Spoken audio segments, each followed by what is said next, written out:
biasa dipanggil Bila sebagai fasilitator utama di sesi sore hari ini. Bila juga sama kayak teman-teman di sini masih menempuh pendidikan sebagai mahasiswi S1 tingkat akhir di Fakultas Ilmu Sosial dan Ilmu Politik UGM. Jadi selain jadi fasilitator, pastinya aku juga ikut belajar ya di sesi perkuliahan kali ini bareng sama teman-teman. Nah, oke, sebelum kita mulai, aku ingin mengingatkan teman-teman semua yang udah bergabung untuk yuk kita patuhi class rules yang ada. Bisa dibaca melalui chat box ya. Yang pertama, rename dengan format nama underscore universitas underscore instansi. Terus nyalain kameranya ya, biar Supermentor kita hari ini bisa ngeliat juga nih wajah murid-muridnya yang udah semangat. Teman-teman juga diharap menggunakan virtual background yang tersedia di link chat box Zoom ini, dan diharap mematikan mikrofon. Di-mute ya guys mic-nya selama perkuliahan, kecuali kalau misalnya emang diinstruksikan untuk open mic. Nah, untuk presensi kehadiran di sesi kali ini, kita bakal cuma menampilkan QR code di akhir perkuliahan untuk teman-teman scan. Jadi kalau sekarang masih ada pertanyaan nih perihal presensi, ditahan dulu, kita bakal ada di akhir ya teman-teman. Nah, tapi kalau misalnya nanti di akhir ternyata masih ada yang berkendala untuk presensi, bisa langsung juga mengisi Google Form yang kita sediain ya. Nah, kalau misalnya bingung-bingung, ada pertanyaan juga boleh di-drop aja di Google Form yang kita sediain juga yang question pool, oke? Nanti pertanyaan yang belum bisa dijawab di sesi hari ini akan kita share kurang lebih H+3 di Instagram kita, makanya jangan lupa untuk follow Instagram @gik.ugm untuk dapetin update terkini. Nah, teman-teman, kalau misalnya mau pada dapat nilai bagus, jangan lupa partisipasi di sesi mini workshop seperti biasanya ya. Jadi, nanti hasil mini workshopnya di-screenshot dan jangan lupa nanti di-submit di LMS GIK, oke? Dan jangan lupa juga untuk pada ngumpulin mini assignment-nya teman-teman, mini PR yang akan diumumkan di akhir sesi seperti biasanya. Nah, teman-teman yang belum masuk grup Telegram juga langsung yuk terus cepetan join link di chat box. Semua link-link penting pokoknya akan tim GIK sampaikan melalui chat box. Jadi jangan lupa untuk cek chat box-nya secara berkala ya. Nah, I hope semuanya sekarang udah clear ya guys. Mari kita mulai. Wah, jadi sekarang udah bersama Bila nih di sini.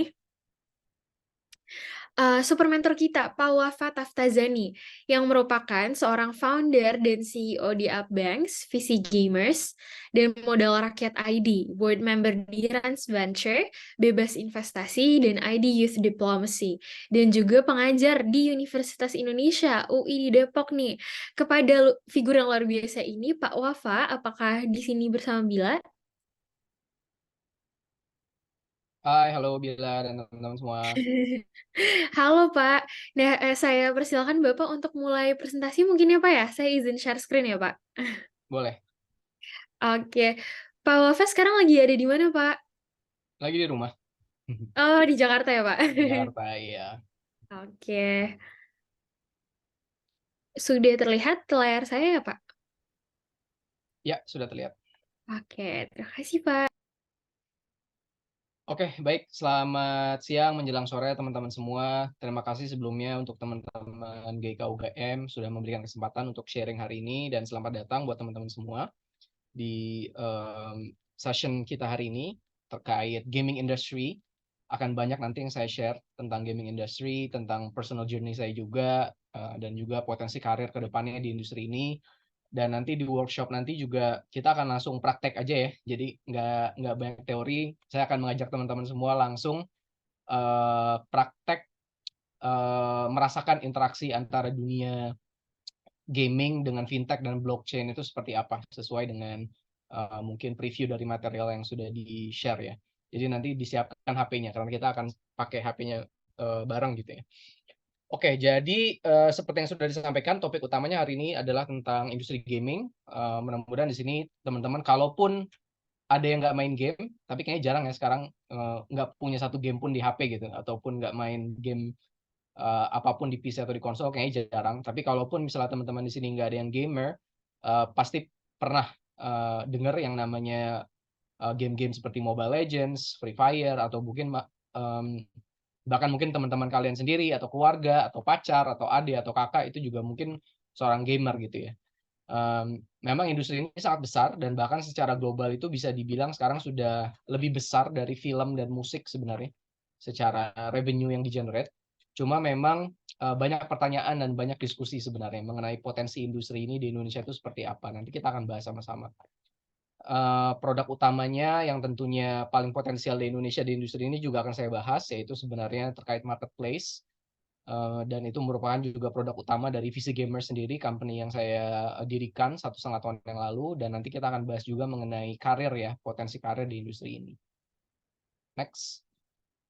Ya, mungkin biar lebih mengenal saya juga, sedikit tentang saya. Nama saya Wafat Tazani, teman-teman tadi udah di-share sekarang yang lagi saya kerjain apa aja, tapi mungkin saya bisa cerita sedikit tentang journey saya. Saya lulus dari Universitas Katolik Parahyangan di Bandung, jurusan Ilmu Politik, konsentrasi hubungan internasional tahun 2012. Dan dari tahun 2012 sampai 2015 itu saya bekerja di MUFG, Mitsubishi UFJ Financial Group, dulu namanya Bank of Tokyo Mitsubishi UFJ. Saya di sana bekerja di bagian investment banking, jadi mengurusi korporasi ataupun BUMN ya, ketika mereka ingin mencari pendanaan, baik pendanaannya dalam bentuk investasi maupun hutang. Jadi itu pekerjaan saya selama 3 tahun.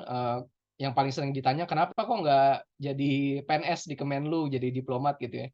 Saya sebenarnya udah nyoba, sempat beberapa bulan waktu itu di Kemenlu, tapi ternyata nggak cocok dengan personality saya dan nggak cocok dengan apa yang ingin saya kejar di karir saya, seperti itu ya. Tahun 2015 alhamdulillah saya dapat beasiswa S2 dari LPDP untuk melanjutkan master di University of Cambridge di Inggris. Waktu itu jurusannya bisnis dengan fokus di strategi, finance dan marketing. Kemudian saya lulus di tahun 2017, pertengahan 2017, jadi sekitar 1,5 tahun di Cambridge. Tapi sebelum lulus itu saya sudah di-offer waktu itu pekerjaan di Shopee. Jadi saya mulai bekerja di Shopee itu akhir 2016. Nah, Shopee waktu itu belum terkenal seperti sekarang ya, belum besar. Jadi saya sempat ngerasain bulan-bulan pertama Shopee di-launch di Indonesia ketika masih bersaing dengan Tokopedia dan lain-lain itu seperti apa gitu ya. Saya nggak lama di Shopee, kayaknya cuma sekitar setahun, karena di tahun 2017 akhir itu saya di-offer lagi pekerjaan di Google gitu. Ya mungkin ini yang bisa saya share ya, ketika kita bisa mengenyam pendidikan di institusi yang diakui, kita biasanya nggak perlu mencari pekerjaan sih. Biasanya nggak perlu apply dan biasanya kita yang didatangi oleh pekerjaan gitu. Dan memang saya di Shopee waktu itu nggak apply, tapi ditawarin, dan kemudian juga di Google dan di YouTube waktu itu nggak apply juga, jadi ditawarin. Dan ini menurut saya adalah function dari kombinasi pengalaman kerja yang saya miliki di 3 tahun pertama saya lulus dari Unpar, dan kemudian pendidikan S2 yang saya lanjutkan gitu di University of Cambridge di Inggris. Dan ini selalu menjadi jawaban saya ketika waktu itu teman-teman awal nanya, kenapa mau bela-belain target apa namanya, usahain biar bisa dapat S2-nya di salah satu Ivy League School atau Oxbridge School gitu ya, meskipun biayanya jauh lebih tinggi, kemudian prosesnya jauh lebih susah, persaingannya jauh lebih ketat, jauh lebih panjang. Menurut saya karena hasilnya akan worth it gitu. Jadi buat teman-teman sini kan masih rata-rata S1 ya, semua S1 pasti. Nah, nanti teman-teman pasti kan akan ada di titik di mana kalian akan mempertimbangkan nih untuk melanjutkan ke S2 kan. Saran saya cuma satu, jangan tanggung. Pemerintah Indonesia sudah sangat baik memberikan beasiswa penuh melalui kampus-kampus top dunia. Jadi saran saya buat teman-teman semua, jangan tanggung, jangan ragu sama kemampuan kalian. Percaya diri kalian bisa masuk ke sekolah-sekolah terbaik di dunia, karena itu hasilnya akan sangat impactful. Gitu. Kemudian dari 2017 sampai 2021 itu saya bekerja di Google dan di YouTube. Jadi YouTube ini salah satu produk di Google ya, jadi bukan company yang terpisah. Jadi dia salah satu produk di Google, dan saya selama 4 tahun pertama itu, 3,5 tahun pertama itu fokus di YouTube secara produk. Kemudian 1,5 tahun terakhir di Google itu mengurusi kerjasama strategis untuk Asia Pasifik. Dan di 2018 ketika saya masih bekerja di Google, saya mendirikan startup pertama saya, namanya Modal Rakyat, yang merupakan fintech yang membantu pendanaan untuk UMKM. Jadi warung, petani, dan lain-lain itu kami berikan pendanaan produktif secara digital. Per hari ini Modal Rakyat sudah menyalurkan lebih dari 12 triliun pendanaan produktif untuk ratusan ribu UMKM di seluruh Indonesia. Nah, di tahun 2021 saya ngumpul sama teman-teman saya gitu ya, ketemu beberapa teman dari berbagai industri dan akhirnya singkat cerita, saya nggak mau cerita panjang-panjang, intinya kami memutuskan untuk mendirikan 2 perusahaan lagi gitu. Yang satu adalah Visi Gamers, yang satu lagi adalah Upbanks. Nah, kalau Upbanks ini sama seperti Modal Rakyat, jadi platform pendanaan produktif digital. Tapi Upbanks ini kami khususkan untuk ekonomi kreatif. Jadi teman-teman influencer, kreator, brand, agency, rumah produksi, publisher, freelancer, dan lain-lain itu kami berikan pendanaan produktif. Dan kemudian Visi Gamers ini yang akan menjadi topik bahasan kita fokusnya hari ini ya, yang relevan itu adalah marketplace game. Bentuknya seperti apa nanti kita akan bahas lebih dalam. Next. Oh ya, buat teman-teman kalau ada yang misalnya udah penasaran, pengen ada yang ditanya, komentar, feedback, bisa langsung di type di chat aja ya. Jadi nanti ketika masuk Q&A session, atau saya juga bisa jawab pertanyaannya as we go through the presentation seperti itu. Ya, ini beberapa foto aja sih biar visual tadi ada gambarannya juga gitu ya, perjalanan saya dari 2012. Dari paling kiri atas ya masih anak HI gitu kan, mungkin akan banyak anak HI juga di sini aktif di berbagai model United Nations, pernah ke Harvard Model United Nations juga. Kemudian 2 foto di sebelahnya itu saya ketika matrikulasi di Cambridge, dan kemudian ini foto di Great Hall ya, tempat kita makan gitu di Cambridge. Mungkin uniknya teman-teman, buat teman-teman yang nggak tahu, Oxford sama Cambridge itu dia modelnya persis kayak Hogwarts. Jadi ketika kita join, kita akan di-sort ke dalam satu house gitu ya. Cuma bedanya kalau Hogwarts kan cuma ada 4 house, tapi kalau di Cambridge itu ada 32 house. Kalau di Oxford saya nggak tahu ada berapa. Ya kita tinggal di house kita sama teman-teman satu house. Ada kayak semacam profesornya juga yang jadi mentor kita di house tersebut dan lain-lain. Tapi kalau aktivitas kelasnya, perkuliahannya itu kita campur gitu.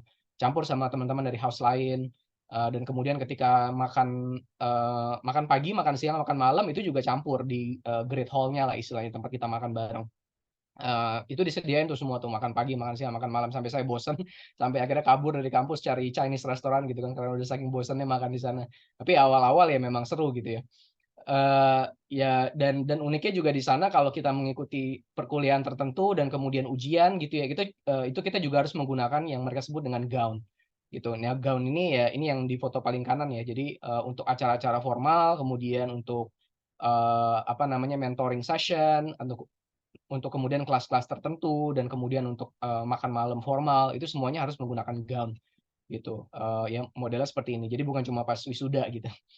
Ya beberapa foto lain di bawah, foto saya ketika masih aktif di Google, mengurusi YouTube, kemudian ketika mendirikan Visi Gamers, ini foto dengan investor. Ketika saya membesarkan Modal Rakyat bersama co-founder saya, sempat ketemu dengan Pak Joko Widodo juga di tahun 2019 waktu itu untuk cerita tentang startup-startup yang saya dirikan.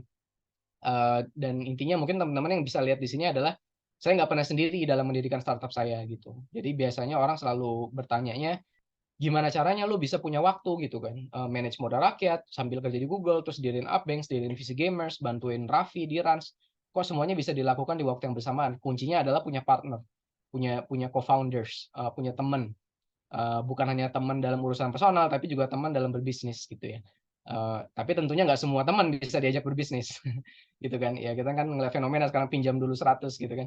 Tapi intinya adalah kalian nggak bisa melakukan segala sesuatu itu sendiri, harus punya investor, harus punya partner, punya co-founder yang bisa membantu kalian merealisasikan mimpi-mimpi kalian. Dan mimpi-mimpi ini harusnya align gitu.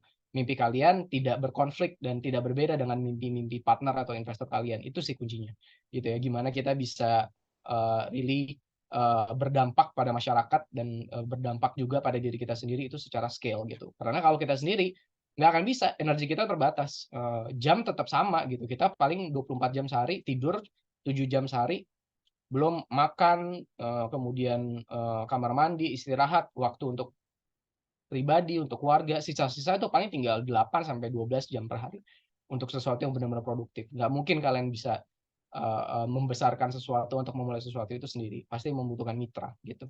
Ini adalah kunci sebenarnya. Next. Nah, langsung aja sekarang kita bicara terkait industri gaming sendiri ya. Kalau secara global seperti yang sudah saya sampaikan tadi, sebenarnya industri gaming ini sudah sangat besar, lebih besar daripada musik, film di-combine gitu.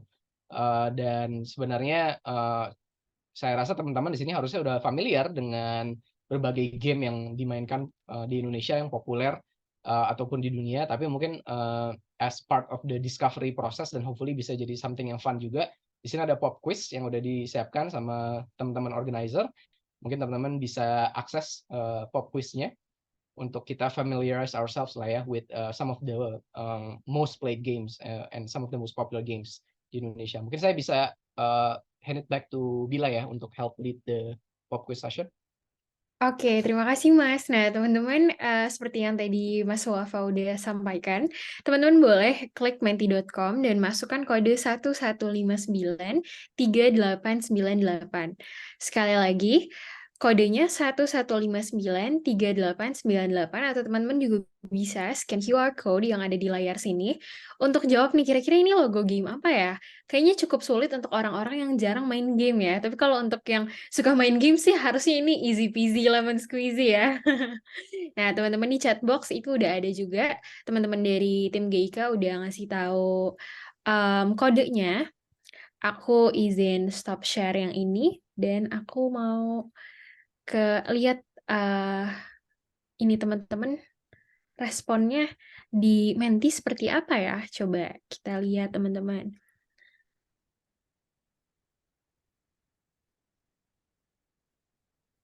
Nah, udah ada 10 responses.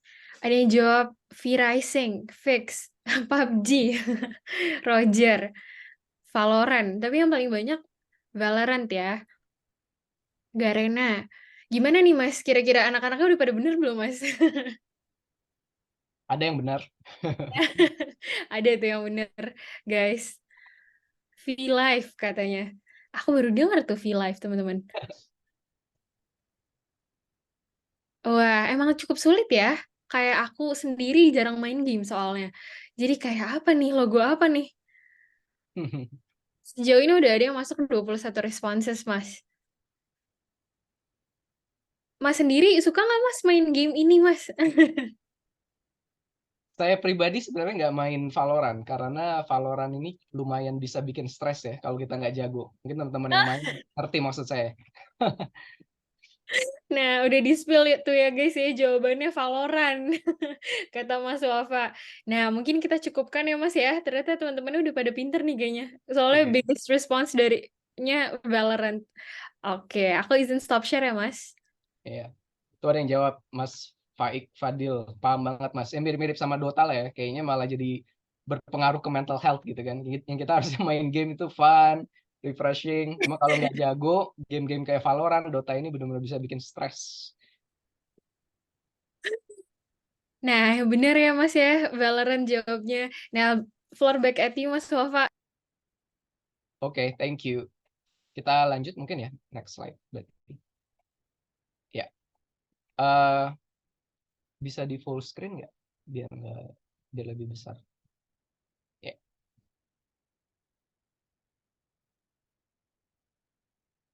Oke, ya, di sini kita akan coba kulik sedikit ya sebenarnya industri game di Southeast Asia dan Indonesia itu seperti apa landscape-nya saat ini. Ini jadi kita breakdown ke populasinya yang online karena untuk main game rata-rata sekarang udah membutuhkan koneksi internet.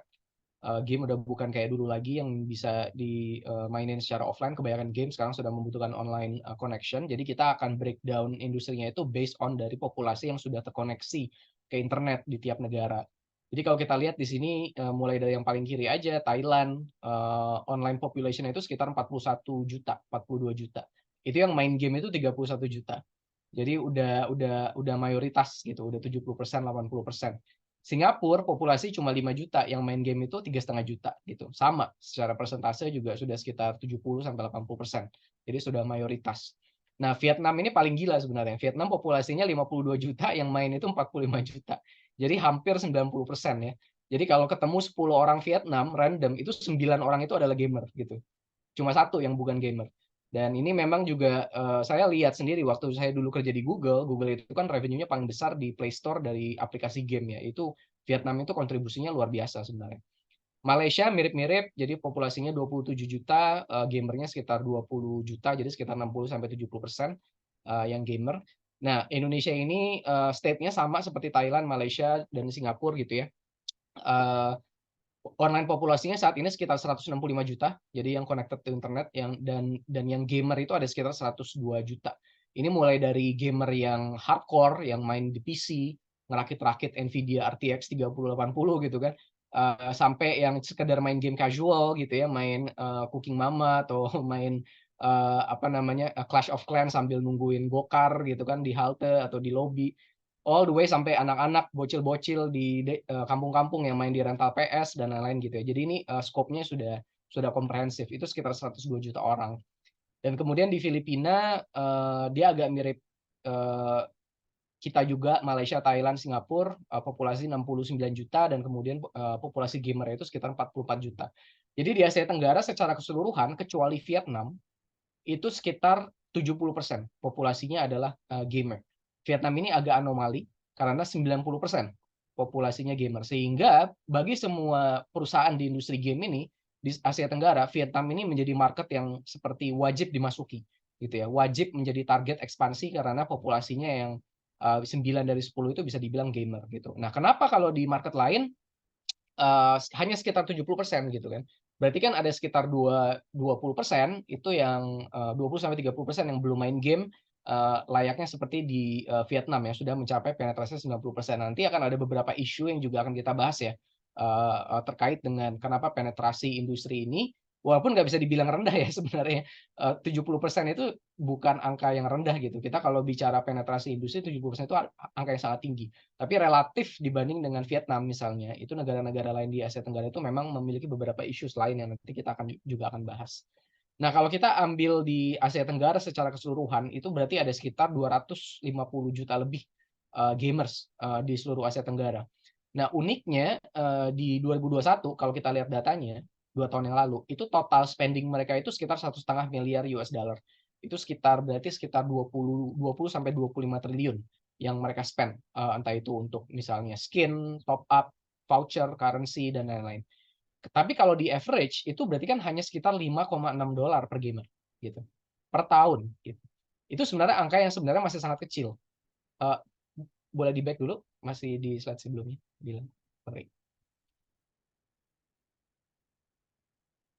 Jadi kalau kita average itu sebenarnya per gamer per tahun di Asia Tenggara itu hanya sekitar 5,6 dolar.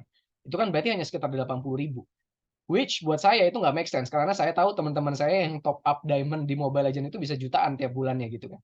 Tapi kenapa angka average-nya Asia Tenggara itu hanya sekitar 80.000 rupiah per tahun? Ini kenyataannya adalah karena di Asia Tenggara itu banyak orang yang main game tapi tidak spend. Jadi dia hanya main game saja, dia nggak pernah top up, dia nggak pernah beli aset di dalam gamenya, dia nggak pernah beli currency, jadi main game itu benar-benar tidak mengeluarkan uang sama sekali. Sebenarnya ini secara kalau kita lihat dari perspektif bisnis ya, karena kan ini topiknya kita bicara bisnis dan industri ya. Ini adalah sebuah masalah gitu. Karena sebenarnya berarti potensi revenue yang bisa di-generate di market ini untuk gaming itu bisa jauh lebih besar. Andaikan saja misalnya lebih banyak yang melakukan spending gitu ya. Kalau berdasarkan data kita itu hanya sekitar setengah sebenarnya di Indonesia yang actively spending. Jadi di Indonesia itu ada sekitar 102 juta populasinya dan hanya sekitar 50 juta yang actively spending. 50 jutanya yang nggak spend sama sekali gitu. Dan yang spend pun mungkin spendnya nggak terlalu banyak. Nah, uniknya di platform kami, ketika kami bandingkan di platform marketplace PC gamers, rata-rata orang itu spend itu sekitar 3 juta per tahun gitu. Dan itu berarti sudah berpuluh-puluh kali dari average market yang ada di Asia Tenggara. Makanya kenapa kami secara company memutuskan untuk fokus pada membangun marketplace, ekosistem digital untuk gaming, di mana gamer itu bisa trading satu sama lain. Mereka bisa trading top up, voucher, currency, in-game asset seperti skin, misalnya akun, jasa joki, dan lain-lain ya. Nanti saya akan jelasin jasa joki itu maksudnya apa. Tapi intinya adalah platform di mana transaksi antar gamer itu baik C2C, artinya dari gamer ke gamer, atau B2C, dari gamer ke shops atau developer atau publisher langsung, itu bisa dilakukan dengan aman, murah, cepat, dan mudah gitu ya. Next.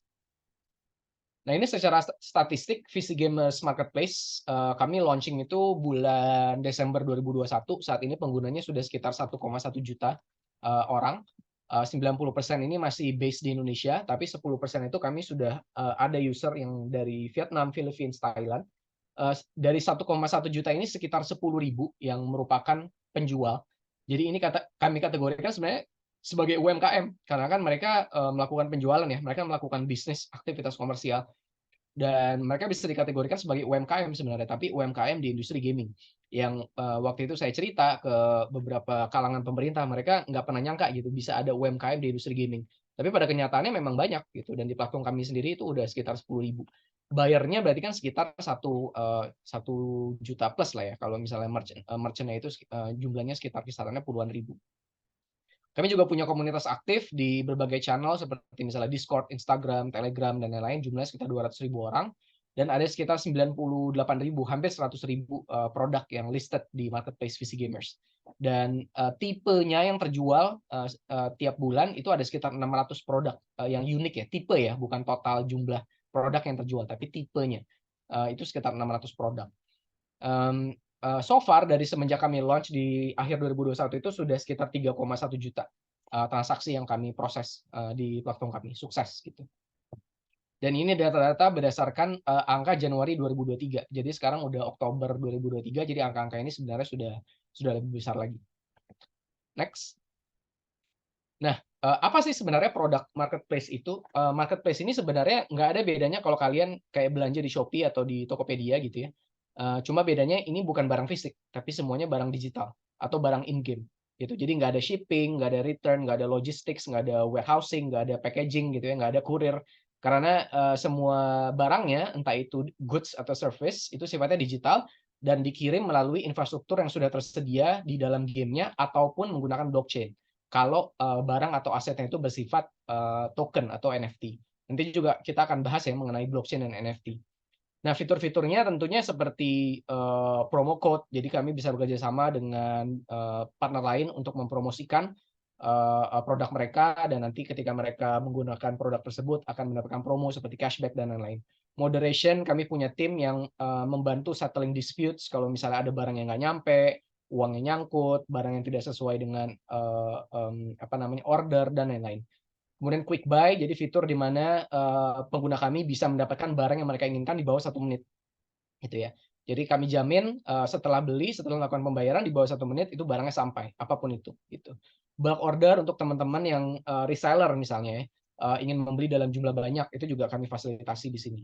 Payment methods kami buka seluas-luasnya. Nanti kita juga akan bahas spesifik mengenai hubungan antara fintech dengan gaming industry. Dan kemudian kami juga melakukan kurasi seller-seller terbaik di platform kami. Jadi seller-seller yang menjual terbanyak, merespon customer chat terbanyak, memberikan customer service terbaik, itu kami kurasi dan kami showcase lah ya, kira-kira seperti itu. Next. Ya, ini sebenarnya beberapa keunggulan ya yang menjadi USP kami. 24 jam online. Jadi kami memiliki sistem automated selling. Jadi merchant itu tidak harus memproses order secara manual, tapi dia bisa membuat suatu makro gitu ya, atau kayak function di mana order-order itu bisa diproses secara otomatis. Jadi kita lagi ketika seller lagi tidur aja gitu kan, seller lagi di kamar mandi, seller lagi jalan-jalan gitu, seller lagi main sama kucing, shop-nya itu tetap bisa melakukan proses order dari buyer gitu. Harga juga kami jamin paling kompetitif se-Indonesia, seleksi kemudian gaming item yang tersedia juga kami jamin lengkap, transaksinya aman karena uang tidak diteruskan ke seller sebelum buyer mengkonfirmasi kalau barangnya sudah mereka terima dan lain-lain. Ini fitur-fitur standar yang ada di marketplace di Indonesia juga sebenarnya. Next. Nah, apa aja yang sebenarnya tersedia di digital marketplace VC Gamers ini adalah semua yang terkait dengan game tentunya, tapi juga sebenarnya ada yang tidak terkait dengan game. Yang terkait dengan game tentunya seperti misalnya top up, voucher, currency, kemudian barang-barang di dalam gamenya sendiri juga seperti misalnya akun, item, skin, weapon, avatar, gifting, joki. Joki itu apa teman-teman? Joki itu sebenarnya buat para gamer yang males mainin gamenya tapi dia pengen levelnya tinggi gitu, atau dia pengen kaya di gamenya gitu. Apalagi kalau misalnya sibuk kerja, kuliah, punya anak, itu kita bisa bayar orang lain untuk mainin karakter kita gitu, supaya levelnya terus naik, supaya uangnya terus nambah gitu ya, nanti biasanya si joki akan minta persenan dari situ, atau dia cukup dibayar flat fee aja gitu. Itu banyak sekali sekarang service-nya di Indonesia. Utilities juga. Jadi kami jual juga misalnya pulsa di sini, top up listrik, kemudian misalnya bahkan subscription Netflix, Spotify, basically barang-barang digital lain yang bukan hanya dibutuhkan gamer, dibutuhkan oleh khalayak umum juga, tapi sebenarnya gamer itu juga pasti butuh gitu. Jadi kalau udah gamer, kalau udah main game di HP dan aktif, pasti dia akan butuh ngecharge. Ngecharge kan pasti token listriknya harus dipastiin ada terus gitu kan. Dia biasanya main sambil denger musik di Spotify. Dia main sambil nonton video di YouTube, dia main sambil sambil nonton film atau series di Netflix. Jadi the whole ecosystem layanan digital atau produk digital yang dibutuhkan oleh industri ini kami make it available juga di platform ini. Next. Nah, secara konsep sebenarnya marketplace ini adalah menjadi core product di industri ini. Karena kalau kita bicara jujur teman-teman, di Indonesia ini saat ini kita belum melihat banyak game yang dibuat di Indonesia, kemudian dipublish di Indonesia dan diterima secara global gitu. Sekarang udah mulai ada nih beberapa, mungkin teman-teman pernah dengar game seperti misalnya Pamali ya kan, atau Dread Out gitu, yang dimainkan secara global karena tersedia di berbagai platform seperti Steam misalnya.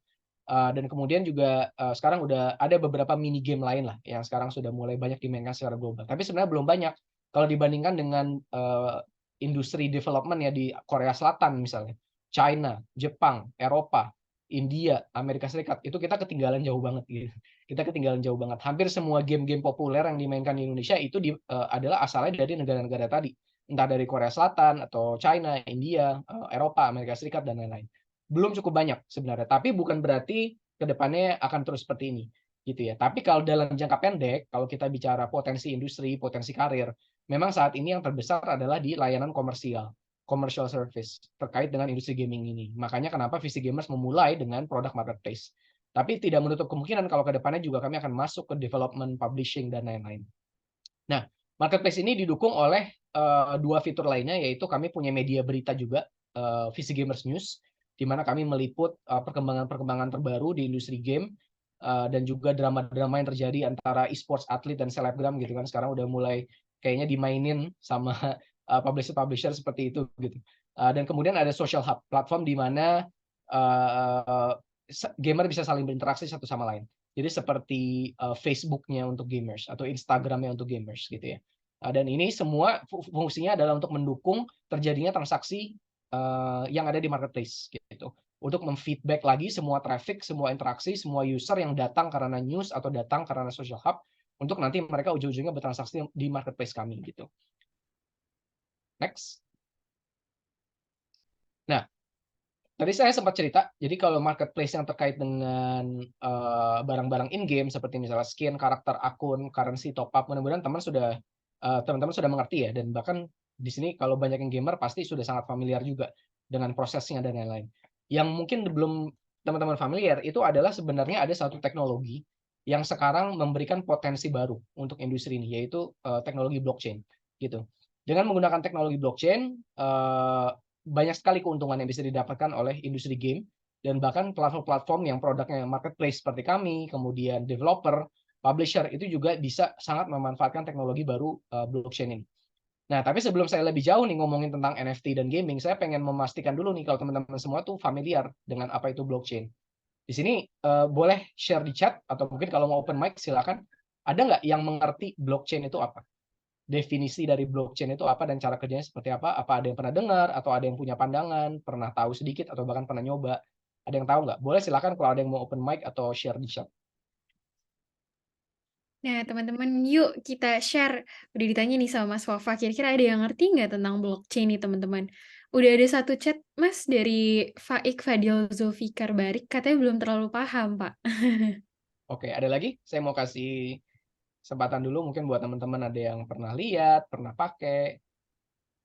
Nah, ayo teman-teman, siapa tahu ada yang mau open mic juga sekalian ngobrol sama Pak Wafa dan di chat juga boleh banget teman-teman. Ada lagi nggak nih? Blockchain tuh apa sih dan cara kerjanya gimana sih? Oke, Kayaknya kayaknya belum ya. pada takut jawab Pak, soalnya pada nggak ngerti blockchain apa. Nah, yang rame itu kan sebenarnya soal NFT, benar nggak? Kalau kita ngelihat 2 tahun terakhir. Tapi sebenarnya kalau kita bicara NFT tanpa mengerti blockchain, itu sama aja kita kayak mau bicara apa ya? Mau bicara e-commerce tanpa mengerti internet, gitu. Kayak kita sok-sokan ke sana kemari ngomong e-commerce, kita ngomongin e-wallet, kita ngomongin fintech, tapi pas ditanya cara kerja internet apa? Kayak gimana? Bentuknya kayak gimana? Nggak ngerti gitu. Nah, kira-kira mirip seperti itu. Jadi kalau kita bicara rame, bicara NFT, bicara kripto, bicara ini, bicara metaverse, bicara itu, tapi kita nggak mengerti blockchain, itu kita akan ada gap yang sangat besar sebenarnya terhadap understanding kita terhadap berbagai teknologi ini dan industri ini. Nah, sebenarnya kalau saya mau definisikan, blockchain itu adalah sebuah sistem di mana semua pertukaran informasi atau semua transaksi itu dicatat dalam suatu ledger besar. Ledger itu bahasa Indonesianya apa ya? Buku ya, buku catatan, buku besar yang bentuknya digital gitu. Nah, semua pertukaran informasi dan semua transaksi yang terjadi ini dicatat di sebuah buku besar tersebut dan verifikasinya dan processingnya dilakukan oleh semua orang yang memiliki akses terhadap buku besar tersebut gitu. Jadi ini bedanya blockchain dengan sistem tradisional yang kita kenal sekarang di mana perlu selalu ada mediator. Contoh gampangnya gini. Sekarang di Zoom ini ada 60 orang ya. Kalau saya mau kirim uang ke Bila misalnya, dari rekening saya ke rekening Bila. Yang terjadi sekarang itu adalah saya instruksi di M-banking saya, ya kan? Misalnya BCA. BCA akan memproses instruksi tersebut memindahkan misalnya 10 juta rupiah gitu dari rekening saya ke rekening Bila. Nanti itu diteruskan ke BI, Bank Indonesia, yang melakukan clearing, ya kan? Ketika BI sudah memproses, memverifikasi, sudah dilakukan clearing, balance akan berpindah. Di saya berkurang 10 juta, di rekening Bila, misalnya banknya BCA juga. BI akan mengirimkan instruksi, ini sudah diproses, sudah di-clear, tambah saldonya di Bila 10 juta. Dan di saldo saya dikurangi 10 juta gitu. Tapi semua orang yang lain ada di sini, 60 orang ini kan nggak tahu itu terjadi. Benar nggak? Selain saya sama Bila, nggak ada yang tahu di Zoom call ini kalau ada perpindahan uang sebanyak 10 juta. Yang tahu hanya BCA dan BI yang memproses. Kalau blockchain itu seperti ini. Saya mau transfer 10 juta ke Bila, ya kan? Ketika saya instruksikan menggunakan wallet saya, nanti kita akan belajar apa itu blockchain wallet gitu ya. Saya mau memindahkan uang 10 juta ke wallet Bila, 58 orang lain yang ada di Zoom call ini akan dinotifikasi kalau ada perpindahan uang dari wallet ini ke wallet ini. Dan mereka akan diminta untuk memprosesnya gitu. Yang mau memproses nanti akan mendapatkan fee gitu. Biaya biaya perpindahan 10 juta dari wallet saya ke wallet Nebila itu, nanti fee-nya itu akan dibagi ke orang-orang yang memproses transaksi ini. Nah, 60 orangnya bisa memproses kalau mereka mau, ya. Memproses ini yang kita kenal sebagai proses mining sebenarnya kalau di industri kripto. Jadi memproses transaksi yang ada di blockchain. Atau bisa juga mereka hanya sekedar monitoring saja, observe, melihat aja gitu. Tapi kuncinya adalah walletnya di buku besar tersebut, meskipun bisa dilihat oleh semua orang, itu nggak ketahuan itu wallet siapa. Jadi walletnya itu nggak ada namanya. Nggak seperti rekening yang ada namanya, misalnya Wafat Haftazani, BCA gitu. Wallet ini hanyalah address aja, yang isinya random order angka dan huruf. Di wallet Bila pun seperti itu, jadi nggak ada angka atau huruf. Nggak ada nama Bila gitu, terattach ke wallet tersebut. Yang ada hanya deretan angka dan huruf. Jadi meskipun semua orang bisa melihat terjadinya transaksi tersebut, tidak ada yang tahu transaksi itu dari mana ke siapa gitu. Jadi dia transparan tapi anonymous. Dan semua orang bisa melihat, semua orang bisa memproses. Bedanya kalau transaksi tradisional tidak transparan, ya kan? Karena yang bisa melihat hanya BI dan BCA gitu kan, semua orang nggak bisa melihat. Tapi dia tidak anonymous, karena BI dan BCA bisa melihat kalau itu adalah perpindahan uang antara saya ke Bila gitu misalnya. Nah ini perbedaan antara sistem blockchain dengan sistem tradisional gitu ya. Mudah-mudahan cukup jelas di situ. Nah prinsip seperti ini diaplikasikan untuk semua. Jadi bukan hanya untuk mindahin uang, tapi mindahin informasi, mindahin konten, mindahin aset, mindahin kepemilikan, dan lain-lain. Tapi prinsipnya sama. Pindahnya diproses oleh semua orang yang ada di blockchain tersebut, tapi anonymous karena kita nggak tahu ini siapa dan mengirimkannya ke siapa atau menerimanya dari siapa. Tapi semua orang bisa melihat itu terjadi. Sehingga dia bisa dimonitor ketika terjadi anomali, ketika terjadi misalnya potensi penipuan, ketika terjadi misalnya hacking, abuse, dan lain-lain. Nah, yang saya mau teman-teman visualisasikan, bayangkan kalau sistem ini kita aplikasikan di perpajakan Indonesia. Kebayang nggak kalian? Bayangkan kalau ada suatu buku besar yang semua orang dengan NIK bisa login dan bisa melihat APBN itu mengalirnya kemana aja dan digunakan untuk apa aja. Dan kita sebagai warga Indonesia bisa ikut memproses dan memonitoring APBN tersebut, dan kita mendapatkan revenue sharing dari pajak yang dikenakan ke program-program yang dijalankan oleh APBN tersebut. Dan kita sebagai warga Indonesia bisa melakukan voting. Saya mau bulan ini APBN difokuskan ke pendidikan misalnya. Jadi kita pastikan itu akan mengalir ke wallet-wallet yang terkait dengan pendidikan misalnya. Itu adalah potensi yang teknologi blockchain itu bisa bantu fasilitasi. Gitu. Di dalam contoh kasus misalnya penggunaan APBN dan perpajakan. Gitu. Pengaplikasiannya sebenarnya bisa banyak banget gitu ya. Bisa di kesehatan, bisa di bisnis, bisa di militer, bisa di hukum, dan lain-lain. Kira-kira seperti itu teman-teman blockchain. Nah, daripada saya ngomong doang, saya akan tunjukin bentuknya seperti apa. Mungkin bila saya bisa dikasih akses screenshot. Ya, siap Mas, sebentar.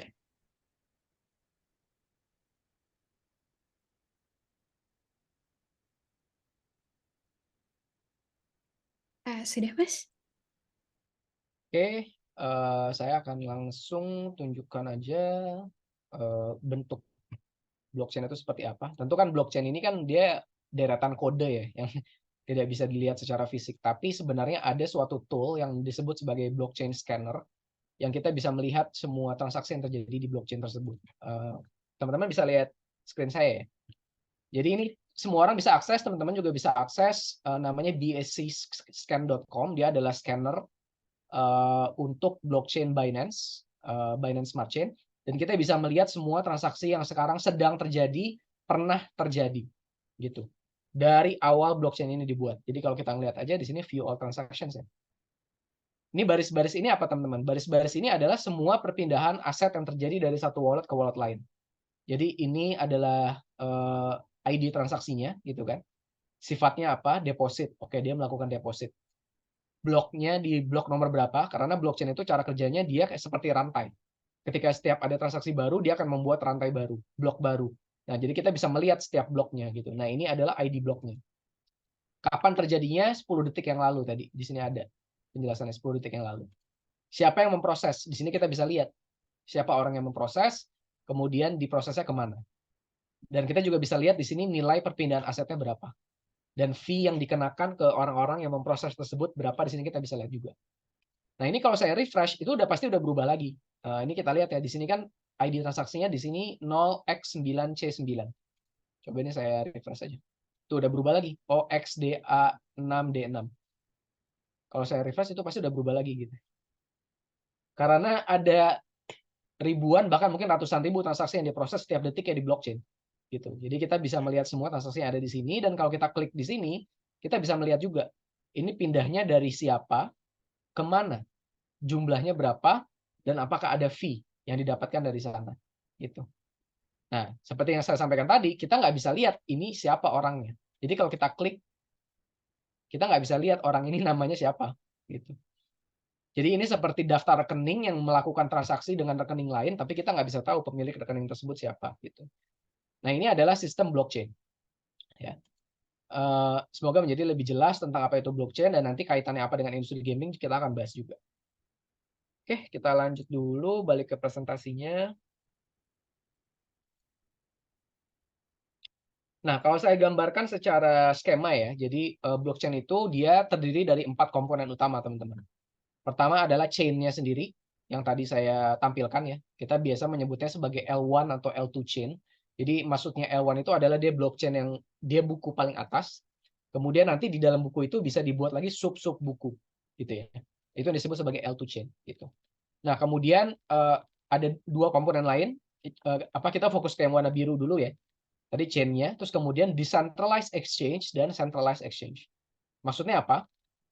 Kan kalau kita tadi ngeliat buku tadi, kalau kita mau beli sesuatu, susah dong. Masa kita harus cari satu-satu siapa yang punya apa, ya kan? Itu kan banyak banget. Setiap detik aja ada ribuan transaksi yang diproses. Gimana caranya kalau saya ingin membeli sesuatu, ya kan? Dari seseorang. Atau saya ingin menjual sesuatu ke seseorang. Nah, makanya ada yang disebut sebagai exchange.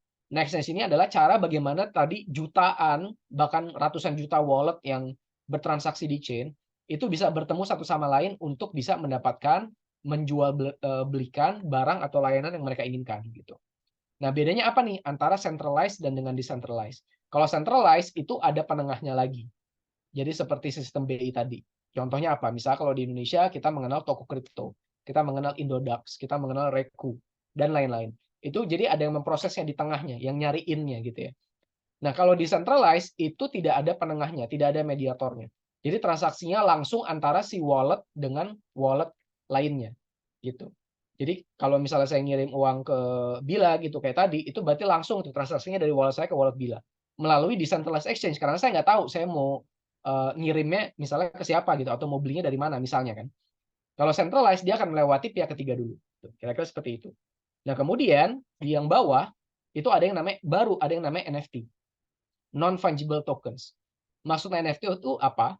NFT itu maksudnya adalah aset ya, entah digital maupun fisik yang kepemilikannya itu dicatat di blockchain dan dimasukkan ke dalam wallet yang tadi saya tunjukkan.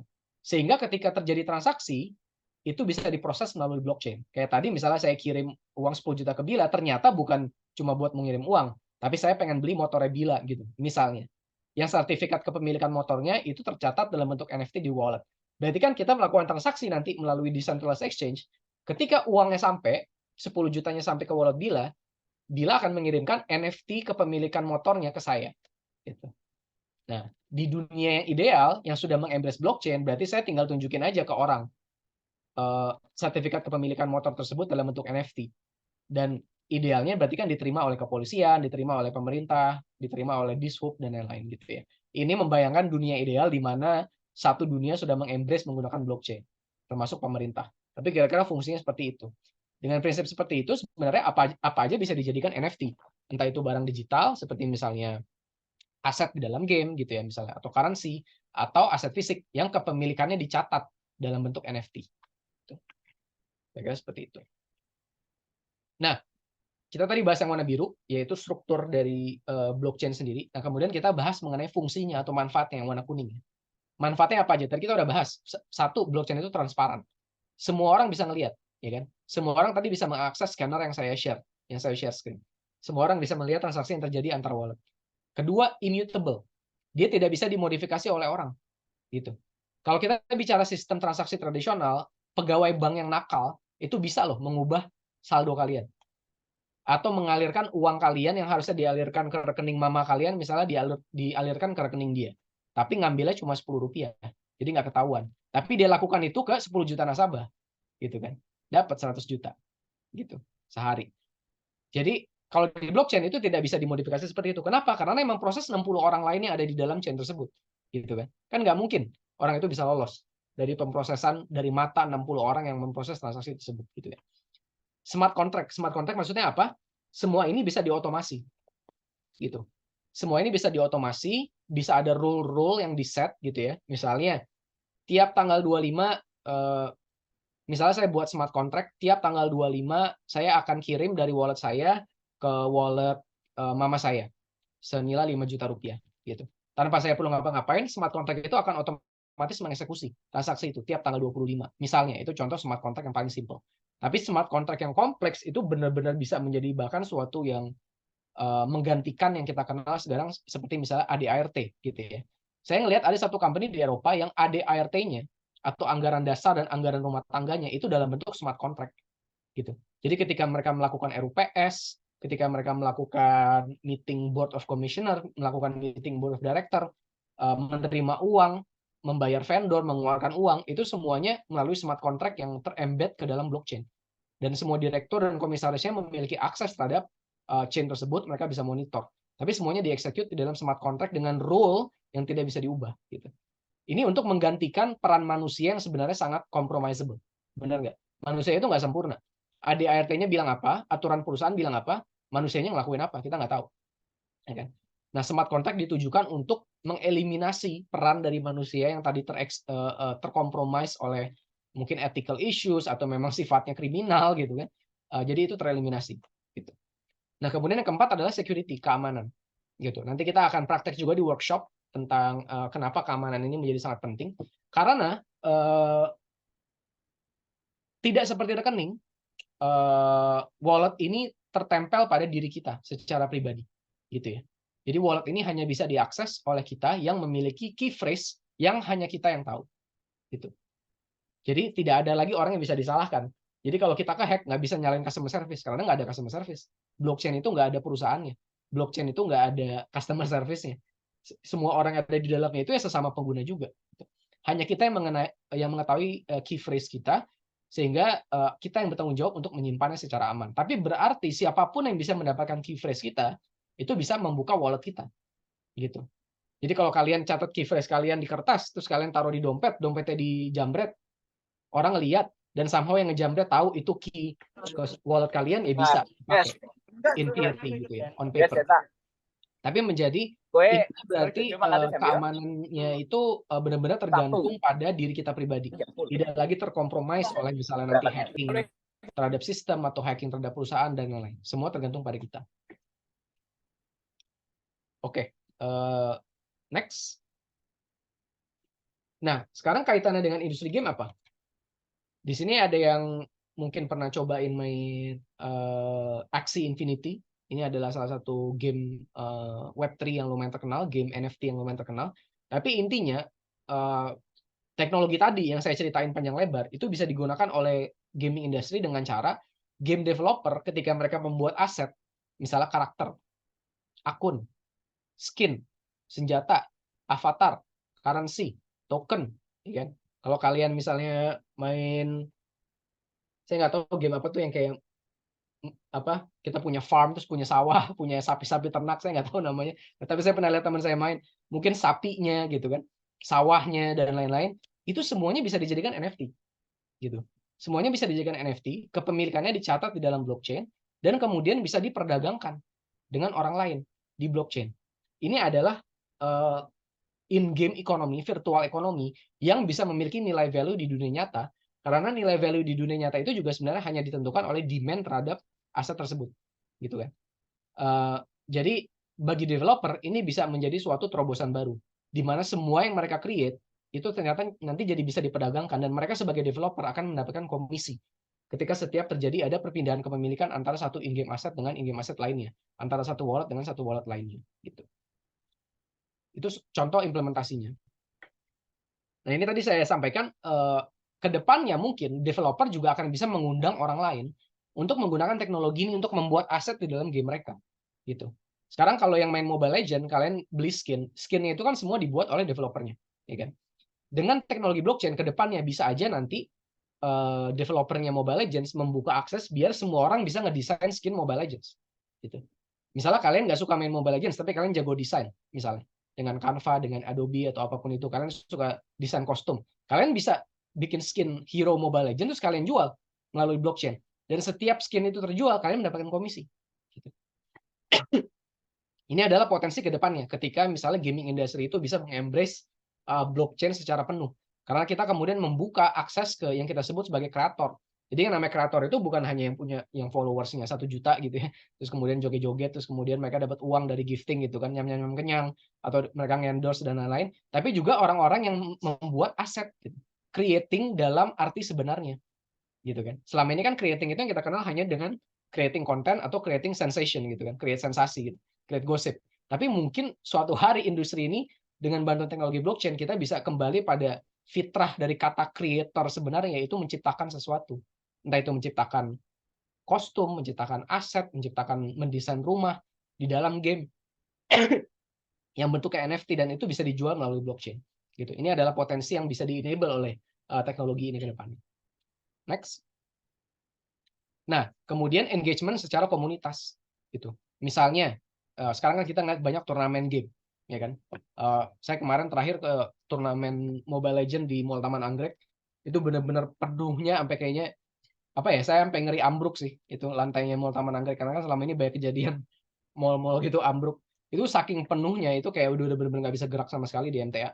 Nah, bayangkan kalau teknologi blockchain ini digunakan oleh apa namanya turnamen organizer, misalnya untuk ticketing, untuk participation, ya kan, untuk sponsorship, untuk prize pool misalnya.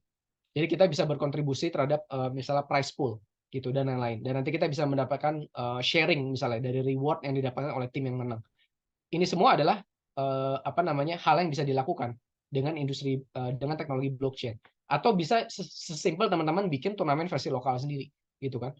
Teman-teman di UGM bikin UGM Mobile Legends Championship, gitu. Di running on blockchain, rewardnya juga diproses di blockchain, tercatat, transparan, nggak ada potensi abuse, nggak ada potensi apa panitia nyolong duit, gitu misalnya kan. Semua bisa diproses, dimonitor dan semua serba transparan, gitu. Dan mengcombine dengan prinsip-prinsip yang tadi juga saya udah share sebelumnya, gitu.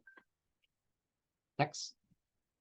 Nah, kemudian untuk transaksinya seperti yang saya sampaikan tadi, semua transaksi ini kan terjadi di blockchain, ya kan?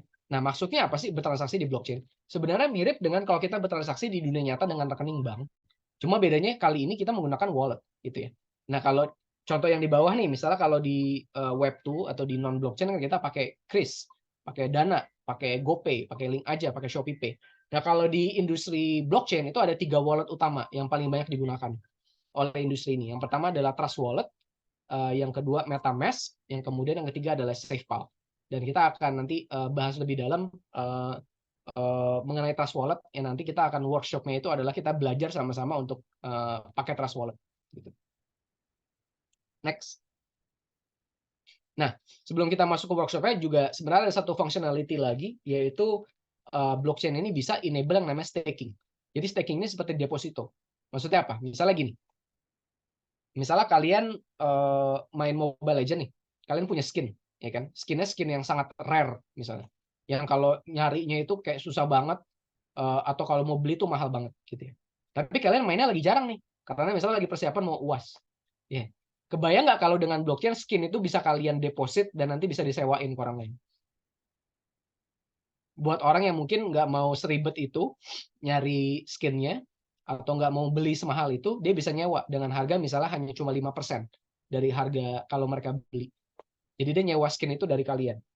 Ini kan banyak dilakukan sama orang-orang di Indonesia yang misalnya pengen pamer dia sewa Lamborghini gitu kan. Padahal duitnya nggak seberapa, tapi dia sewa Lamborghini gitu. Atau karena lagi mau jalan-jalan ke luar negeri, sewa tas Hermes, sewa tas Louis Vuitton gitu kan. Gitu, supaya kelihatan dia punya. Daripada dia ngeluarin 50 juta buat tas LV misalnya, atau 100 juta buat tas Hermes, mending dia bayar 5 juta atau 10 juta. Untuk dia sekedar apa namanya jalan-jalan, mau ke Bangkok foto-foto gitu kan. Habis itu balik ya udah gitu. Cost-nya lebih manageable. Buat orang yang punya tas Hermes, lumayan tuh tas Hermes daripada diem. Misal orang lagi sibuk nih, apa orangnya lagi sibuk kerja, dia nggak pakai tas Hermes-nya gitu. Ya dia sewain ke orang itu gitu kan. Dia lumayan tuh. Dia sewain ke 10 orang itu udah balik modal. Gitu kan. Dia sewain ke 10 orang itu udah balik modal. Nah, ini adalah sebenarnya hal yang juga bisa dilakukan dengan teknologi blockchain untuk aset-aset digital kita. Entah itu misalnya skin, entah itu karakter, entah itu akun, entah itu currency, entah itu apapun. Ini juga sesuatu yang bisa dilakukan dengan kita men-stake atau mendeposit di suatu platform, dan nanti aset ini disewakan. Dan nanti kalian akan mendapatkan fee, sharing fee dari hasil sewaan tersebut. Ini adalah contoh bagaimana blockchain juga bisa enable sebenarnya jenis-jenis industri baru di segmen ini. Next. Nah, kalau saya combine, saya recap secara keseluruhan ya. Tadi kita udah ngebahas mengenai industri gaming secara makro, kemudian kita bahas produk utamanya yang sekarang besar di Indonesia yaitu marketplace. Kemudian bagaimana teknologi blockchain ini bisa applicable bukan hanya di marketplace tapi di berbagai aspek industri gaming lain. Kalau saya recap itu sebenarnya ada ada 5 komponen utama terkait dengan overlap antara blockchain dan gaming. Pertama adalah marketplace-nya sendiri, ya. Dia sifatnya bisa decentralized atau bisa centralized, ada penengah atau nggak ada penengah. Kemudian adalah launchpad, di mana developer ini bisa menggunakan platform launchpad untuk memperkenalkan game-game mereka ke komunitas blockchain yang sudah ada gitu kan. Kemudian yang ketiga adalah sistem pembayaran, dan ini terkait langsung dengan wallet, ya kan. Ketika bertransaksinya menggunakan apa? Menggunakan wallet yang mana gitu kan. Payment sistemnya menggunakan apa gitu. Dan kemudian adalah bagaimana teknologi ini bisa digunakan untuk hal-hal di luar transaksi sebenarnya. Jadi terkait dengan misalnya community, terkait dengan event, terkait dengan turnamen, terkait dengan tadi misalnya bisnis penyewaan dan lain-lain gitu. Jadi secara 5 komponen utama sebenarnya ini adalah yang poin-poin pertemuan utama ya antara teknologi blockchain dengan industri gaming. Next. Oke. Nah, sekarang untuk mini workshop-nya, saya akan screen share HP saya. Jadi saya akan simulate ke teman-teman.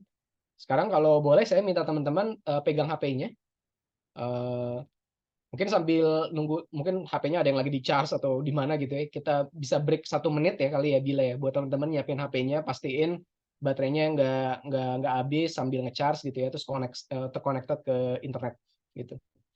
Boleh, Mas. Nah, teman-teman, seperti yang udah diinstruksikan, boleh ya pada siapin HP-nya untuk sesi mini workshop kali ini. Nanti Pak Wafa akan share screen dari HP beliau. Teman-teman make sure juga HP kalian itu penuh ya baterainya, nggak akan habis di tengah jalan gitu. Nah, sesi mini workshop kali ini, berbeda karena langsung dari Pak Wafanya, yang biasa kita pakai Google Jamboard, sekarang enggak. Nah, tapi teman-teman jangan lupa untuk di-screenshot ya hasil dari, mini workshop-nya untuk nanti, di akhir sesi di-submit di LMS untuk penginputan nilai mini workshop ya, teman-teman. Nah, ini, Pak Wafa yang satu laginya udah join dengan kita. Entar lagi, beliau share screen nih. Nah, teman-teman mungkin sambil nunggu Pak Wafa, teman-teman lagi pada di mana nih domisilinya?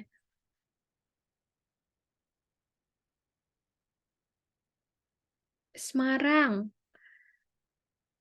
Jawa Timur, Solo, Bogor, di mana-mana ya, Bandung. Wah, emang ya ini peserta dari GIK nih antusiasmenya sangat tinggi se-Indonesia ya. Ada dari Sulawesi. Wah. Nah, ini Pak Wafa kayaknya sudah share screen, teman-teman. Nah, jangan lupa diperhatikan ya, teman-teman, untuk sesi mini workshop kali ini. Oke, sekarang mudah-mudahan teman-teman udah pegang HP ya. Eee, yang pertama kita lakukan sebenarnya kan tadi saya udah cerita. Jadi kalau yang namanya industri blockchain ini, itu ditentukan sama identitas kita, ya kan. Identitas kita itu ditentukan dengan wallet kita. Wallet kita itu seperti apa ya, dia seperti bisa dibilang seperti KTP kita lah. Dia tuh KTP, NPWP, rekening bank di satu barang gitu. Dia mendefine kita di dalam chain. Nah, cara paling gampang ya untuk teman-teman bisa memulai mengenal teknologi ini lebih jauh adalah kita bikin wallet sama-sama. Jadi teman-teman akan belajar bikin wallet. Jadi selesai sesi ini kalian semua udah punya wallet kalian masing-masing gitu ya. Kalian tinggal buka Play Store. Habis itu search Trust Wallet. TRUSTWALLET. Nah, kalian install.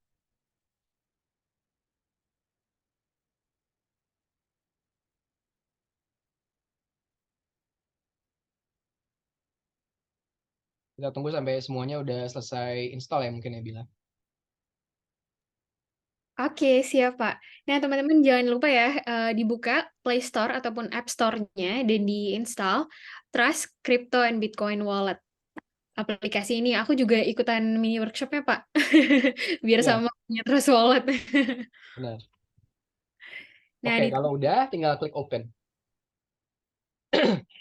Kalau ada yang belum share chat ya, jadi mungkin kita bisa tungguin dulu biar semuanya di stage yang bersamaan biar nggak bingung. Oke, ada yang belum. Saya tunggu dulu ya. Sambil saya ambil minum dulu.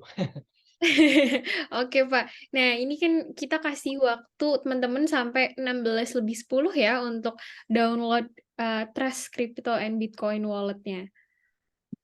Ada yang masih belum kah?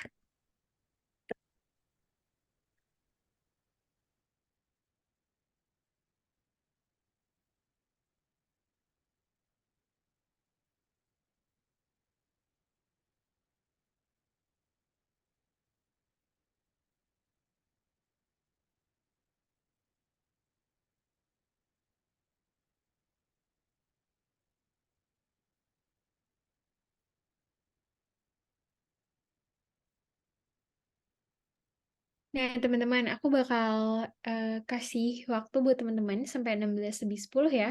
Kita tunggu untuk download aplikasi Trust Crypto and Bitcoin Wallet. Nanti setelah 16.10 aku balik lagi ke ruangan ini sama teman-teman ya.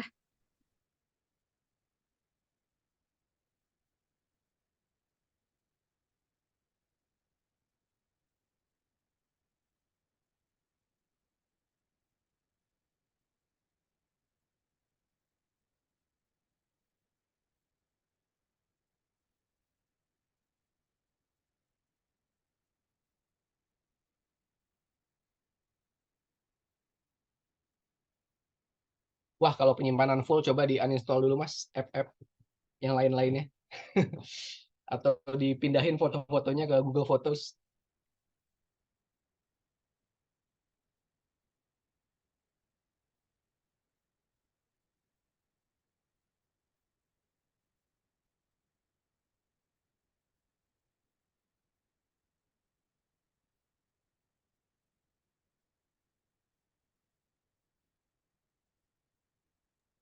Kita tunggu teman-teman sampai jam 4.10 ya, Pak. Iya Untuk boleh, iya. Kan mungkin ada yang masih download juga internetnya. Dan lain-lain. sejauh ini gimana Pak kelasnya? Apakah teman-temannya sudah cukup aktif, Pak? So far so good. Nanti saya akan invite volunteer sih untuk kita langsung coba bertransaksi menggunakan blockchain. Wah, asik tuh teman-teman. Akan diundang langsung. Jadi teman-teman cepetan ya download aplikasinya di Play Store atau App Store. Namanya Trust.2 Crypto and Bitcoin Wallet. 1 menit lagi, ayo teman-teman yang mungkin masih penuh memorinya, boleh dihapus-hapusin dulu nih. Kapan lagi langsung diajarin sama masternya untuk bikin Trust Wallet sendiri. Wah, keren bener kan? Liza Fitria Sharsela nih. Bener, keren banget. Aku juga setuju nih. Aku juga sama kayak teman-teman di sini, aku langsung download Trust Wallet biar punya aku sendiri. Nah, udah jam 4.10, Pak. Boleh dilanjut? Oke, kalau teman-teman udah semua install, ini tinggal klik open. Ya, ini biasa di swipe-swipe, kemudian get started. Ini di back aja, dia update-update aja gitu ya. Nah, nanti kalian akan ada sampai di halaman ini. Gitu.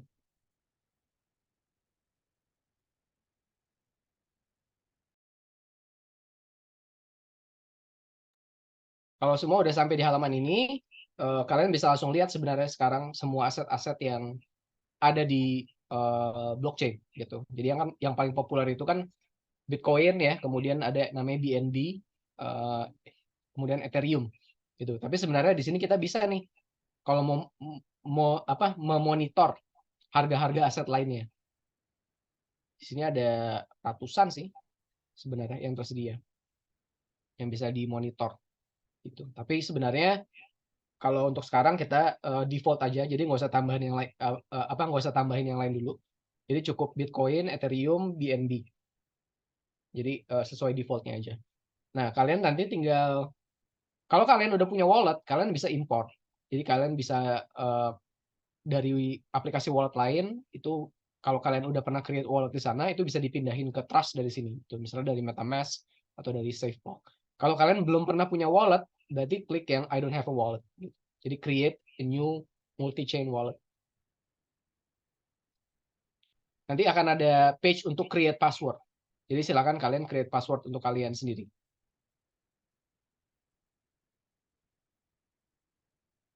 Setelah kalian masukkan akan diminta confirm. Ya. Nah, ini security-nya Trust Wallet. Jadi dia memang tidak men-show nih untuk proses ini karena ini terkait dengan keamanan. Tapi nanti yang akan kalian lihat dua pilihannya adalah secret phrase backup. Nah, kalian akan dikasih yang namanya secret phrase. Secret phrase ini unik hanya untuk kalian dan hanya kalian yang tahu. Hanya boleh kalian yang tahu atau memang orang-orang yang kalian bolehkan aksesnya ke dalam wallet kalian. Seperti misalnya pacar, tapi nggak tahu deh kalau pacar tuh sharing rekening atau sharing wallet kayaknya enggak ya. Mungkin kalau udah nikah gitu suami istri gitu kan misalnya atau mungkin orang tua atau mungkin adik gitu boleh. Tapi normalnya sih orang hanya mengkeep akses ke wallet itu untuk dirinya sendiri, nggak di-share ke yang lain. Ada dua pilihan, backup to Google Drive atau backup manually. Saya sarankan backup manually aja. Karena Google Drive itu tetap kalau misalnya kalian lupa bisa aja jadi kebuka aksesnya ke orang lain gitu kan. Atau kalian lagi present screen nggak sengaja sambil buka Google Drive terus kelihatan seed phrase kalian gitu. Jadi lebih baik pilih backup manually. Jadi klik backup manually. Nah, nanti ada pilihannya, ada tick box, ada 3 ya. Semuanya di tick. If I lose my secret phrase, blah blah blah. If I expose or share my secret phrase, blah blah blah. Trust Wallet will never reach out to us for it. Dicek semua. Jadi ini adalah disclaimer. Disclaimer kalau segala sesuatu yang terkait dengan akses terhadap wallet kita itu tanggung jawab kita sendiri. Gitu. Kalianlah yang bertanggung jawab untuk mengamankan identitas kalian dan key phrase kalian sendiri. Gitu ya. Kalau sudah di continue, nah nanti akan muncul window seperti ini. Sorry, ini saya kasih lihat aja mungkin di kalau di kamera kelihatan nggak ya? Nggak kelihatan kayaknya. Oh mungkin oh oke, kelihatan sedikit. Jadi nanti akan muncul deretan kata-kata seperti ini.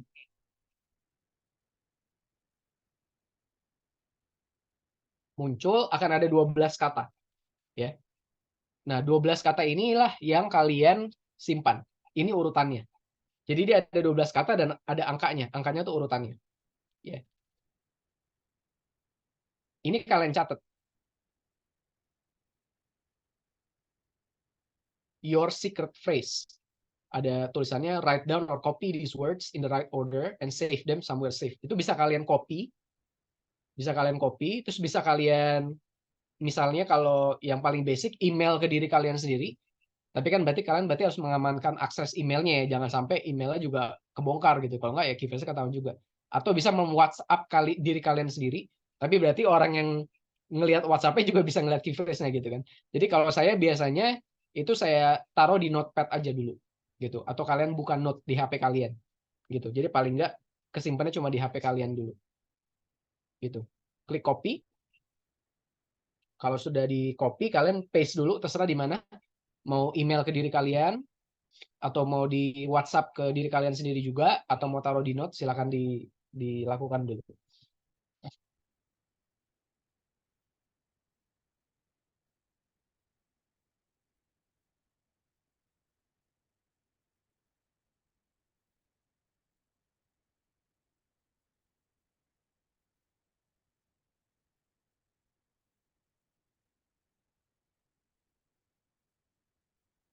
Kalau udah semua, kalau ada yang belum mungkin bisa chat belum gitu ya. Sudah mengcopy secret phrase-nya.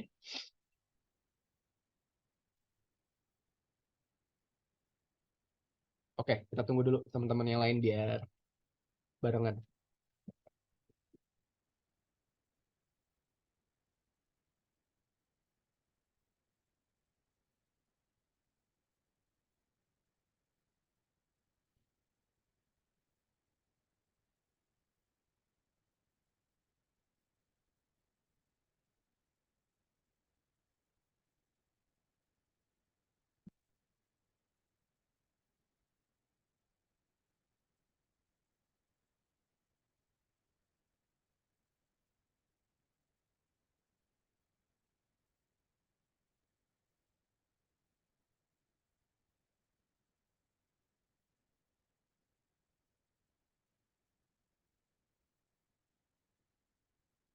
Sudah semua? Atau masih ada yang belum?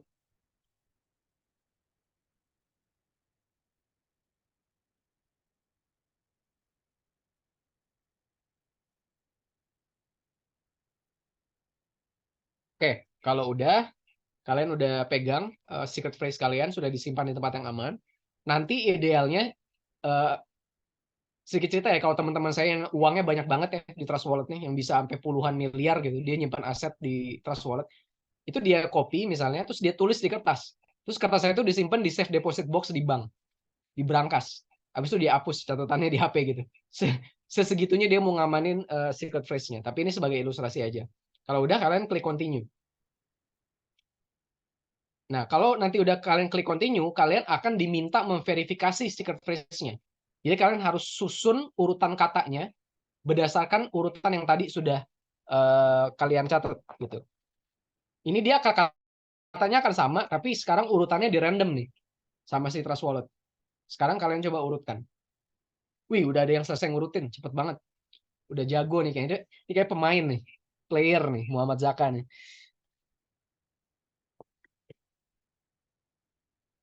Sudah? Oke.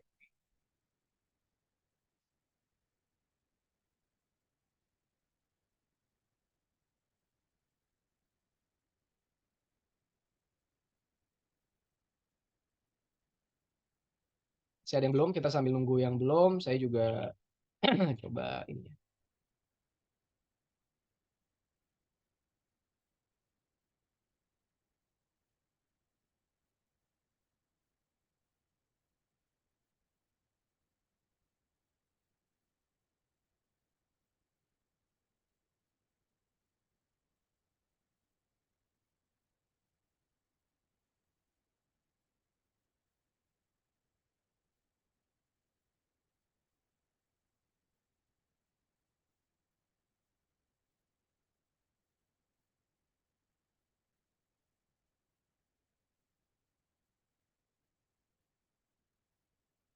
Oke, kalau kalian udah berhasil menyusun secret phrase kalian akan sampai di window seperti ini. Ini nanti kalian bisa cek sendiri ya, apa namanya, ekspornya. Jadi kalian bisa langsung beli kripto dari sini menggunakan kartu kredit atau bank transfer dan lain-lain. Kalian bisa mendeposit semua aset kalian, baik yang sifatnya fisik maupun digital dalam bentuk NFT di dalam wallet ini, dan juga bisa menyimpan kripto, aset-aset kripto kalian, gitu ya. Nah, ini di X aja, close. Push notification terserah mau di enable atau enggak. Nah, nanti kalian akan ada di page seperti ini. Oke, semua udah masuk ke page utama seperti ini ya.